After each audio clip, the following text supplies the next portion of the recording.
মানবদেহ পরিপাক শোষণের যদি আমি তোমাদেরকে একটা ইম্পর্টেন্ট এমসিকিউর কথা বলি, এবং যে এমসিকিউটা সবচেয়ে বেশি কনফিউজ তৈরি করে তোমাদের, সেই এমসিকিউটা হবে হচ্ছে আমাদের মানবদেহে যে প্রধান তিনটা খাদ্য শর্করা, প্রোটিন এবং লিপিড কোথায় কোন এনজাইম দ্বারা পরিপাক হয়, তাই না? তো চলো আমরা এই জিনিসটাকে একটা সহজ ছন্দ দিয়ে খুব ইজিলি মনে রাখার চেষ্টা করি।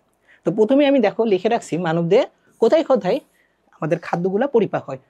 দেখো প্রথমে লিখছি মুখ গহ্বরে হয়, পাকস্থলিতে হয় এবং অন্ত্রে হয়। অন্ত্রে আবার দুইটা রস থাকে, একটা হলো অগ্নাশয় রস, আরেকটা হলো আন্তিক রস। তাহলে এই চারটা জায়গায় আমাদের পরিপাক হচ্ছে। আর পরিপাক হয় কি কি? শর্করা, প্রোটিন এবং লিপিড। তো আমরা একটা একটা করে শিখবো। তো প্রথমে আমরা শিখবো হলো শর্করার পরিপাক। তো শর্করা যে পরিপাকটা হয় সেটাকে আমি মনে রাখতাম টম আম আসলাম। কি দিয়ে? টম আম আসলাম।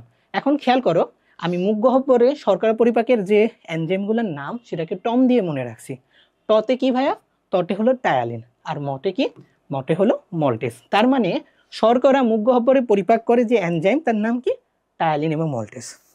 খেয়াল করো, পাকস্থলীতে শর্করা পরিপাকের কোনো এনজাইম থাকে না, এই জন্য সেটাকে ক্রস করছে। পরবর্তীতে আসো, অন্তের অগ্নাশয় রসে শর্করা পরিপাককারী যে এনজাইম আছে সেটাকে আমি আম দিয়ে লিখছি। আতে কি ভাইয়া? অ্যামাইলেজ। মতে কি ভাইয়া? মল্টেস। তাহলে অন্ত্রের অগ্নাশয় রসে শর্করা পরিপাকের এনজাইম কি? অ্যামাইলেজ এবং মল্টেস। এরপরে আসো হচ্ছে আন্তিক রসে, অর্থাৎ অন্ত্রের আন্তিক রসে শর্করা পরিপাককারী এনজাইমটা হচ্ছে আসলাম। অতে হলো অ্যামাইলেজ, ছতে হলো সুক্রেস, লতে হলো ল্যাকটেস, মতে হলো মল্টেস। ঠিক আছে? তাহলে আমরা শর্করা পরিপাককারী যে তিনটা জায়গায় এনজাইম আছে এগুলার আমি নামগুলা শিখে ফেললাম। এখন আসো ভাইয়া, আমাদের প্রোটিন পরিপাককারী এনজাইমগুলোর নাম জানতে হবে। তো এটাকে আমি কি দিয়ে মনে রাখতাম? প্রথমটা মনে রাখতাম হলো পিজি রে। পিজি রে। পরেরটা হচ্ছে এভাবে মনে রাখতাম যে একটা বাচ্চা ছেলে তোমার কাছে আসলো, তাকে টিকা দেওয়া লাগবে। তাহলে বাচ্চা ছেলেকে তুমি আগে কোলে নিবা, তাহলে আমি মনে রাখতাম কোলে নিয়ে টিকা দিতে ট্রাই করি। ওকে? আর লাস্টেরটা হচ্ছে আমিও আমিও নিজেও টিকা দিব, একটা বাচ্চাকেও টিকা দিব। তাহলে কোলে নিয়ে টিকা দিতে ট্রাই করি আমিও। তাহলে এই তিনটা জিনিস দিয়ে আমি হচ্ছে প্রোটিনের পরিপাককারী এনজাইমগুলোর নাম মনে রাখতাম। তো খেয়াল করো, মুখ গহ্বরে প্রোটিন পরিপাকের জন্য কোনো এনজাইম থাকে না। প্রথম এমসিকিউ এটা। 2 নম্বর এমসিকিউ, পাকস্থলীতে প্রোটিন পরিপাককারী এনজাইমগুলো কি কি? পি জি রে। পথে হচ্ছে পেপসিনোজেন, জতে হচ্ছে জিলাটিনেস, রতে হচ্ছে রেনিন। তাহলে পি জি রে, পেপসিনোজেন, জিলাটিনেস, রেনিন।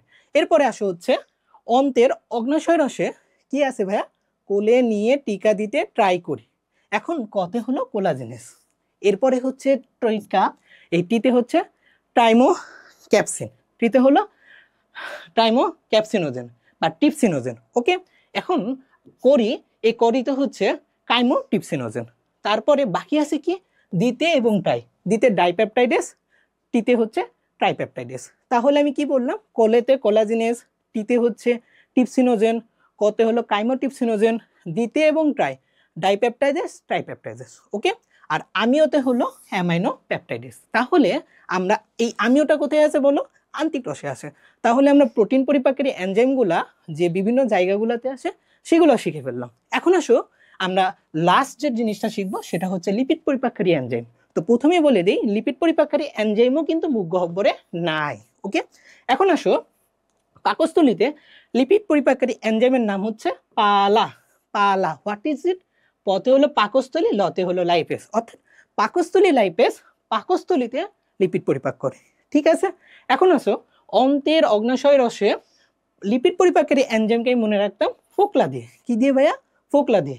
এই যে লতে হলো লাইপেস, ফতে হলো ফসফোলাইপেস, কোতে হচ্ছে হলো ভাইয়া কোলাজিনেস। কি ভাইয়া? কোলেস্টেরল এস্টারেস। ওকে? তাহলে লতে লাইপেস, ফতে ফসফোলাইপেস, কোতে কোলাজিনেস, কোলেস্টেরল এস্টারেস। ওকে? এখন আসো লাস্টেরটা, সেটা হচ্ছে আন্তিক রসে লিপিড পরিপাককারী এনজাইম কি? আলেম। আন্তিক রসে লিপিড পরিপাককারী এনজাইম কি? আলেম। এই আলেমের আ দিয়ে কি মনে রাখবা? আন্তিক লাইপেস। ওকে?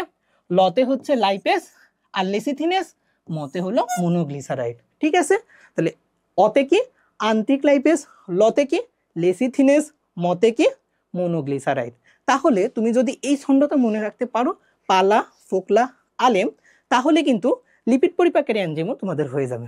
তো লাস্ট যে টপিকটা তোমাদেরকে জানা লাগবে সেটা হচ্ছে কোন এনজাইমকে সক্রিয় করতে পারে। যেমন আমি এটাকে মনে রাখতাম হচ্ছে এই ছন্দটা দিয়ে, পিএইচ টিক, পিএইচ ট্যাক। ওকে, এখন দেখো পিতে হলো পেপসিনোজেন এবং পিতে হলো প্রোরেনিন, এইকে সক্রিয় করে হলো হাইড্রোক্লোরিক অ্যাসিড। তাহলে হাইড্রোক্লোরিক অ্যাসিড কোন কোন এনজাইমকে সক্রিয় করছে? পিতে পেপসিনোজেন এন্ড প্রোরেনিন। তারপরে দেখো ট্যাক্টে মনে রাখবা টিতে হলো টিপসিনোজেন এবং টিপসিনোজেনকে সক্রিয় করে হচ্ছে টি এর পরবর্তী ওয়ার্ড কি ভাইয়া? E for enterokinase. তাহলে এন্টারোকাইনেস সক্রিয় করছে কাকে? এই টিপসিনোজেনকে। পরে আসো টি, এই সি ফর হলো কাইমোটিপসিনোজেন এবং টি ফর হলো টিপসিন। এই টিপসিনটা কাইমোটিপসিনোজেনকে সক্রিয় করে। তাহলে মোটামুটি আমরা যদি এই জিনিসটা জানি, আমাদের মেডিকেল অ্যাডমিশনে ওয়ান অফ দ্য মোস্ট আসে এমন একটা এমসিকিউ তোমাদের হয়ে যাবে। তো ধন্যবাদ সবাইকে, আসসালামু আলাইকুম।